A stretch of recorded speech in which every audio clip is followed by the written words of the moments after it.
ఈరోజు దేవుని వాగ్దానం అపోస్తుల కార్యము 13వ అధ్యాయము 47వ వచనం. ఏలే అనగా నీవు భూదిగంతముల వరకు రక్షణార్థముగా ఉండునట్లు నిన్ను అన్యజనులకు వెలుగుగా ఉంచి ఉన్నాను అని ప్రభువు మాకు ఆజ్ఞాపించననిరి.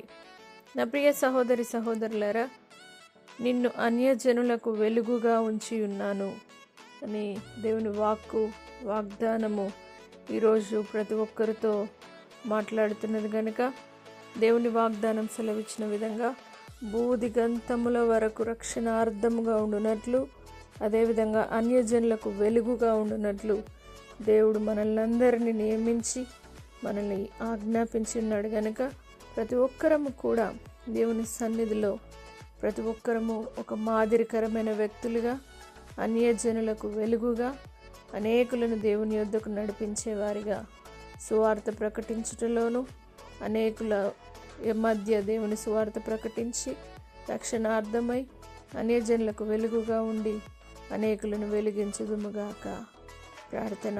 పరిశుద్ధుడా, నమ్మదగిన దేవా, భూదిగంతముల వరకు రక్షణార్థముగా ఉండునట్లు అన్యజనులకు వెలుగుగా మేము నుంచి ఉన్నానని వాగ్దానము చేసిన దేవానికి వందనాలు.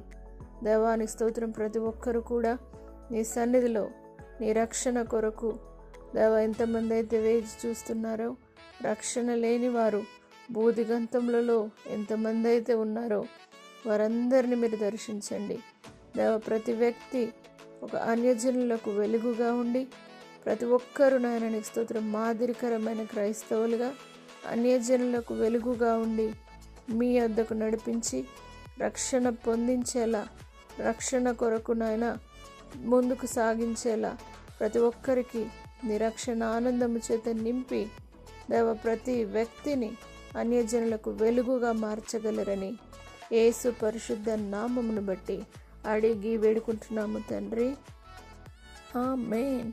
దేవుడు మిమ్మును దీవించునుగాక.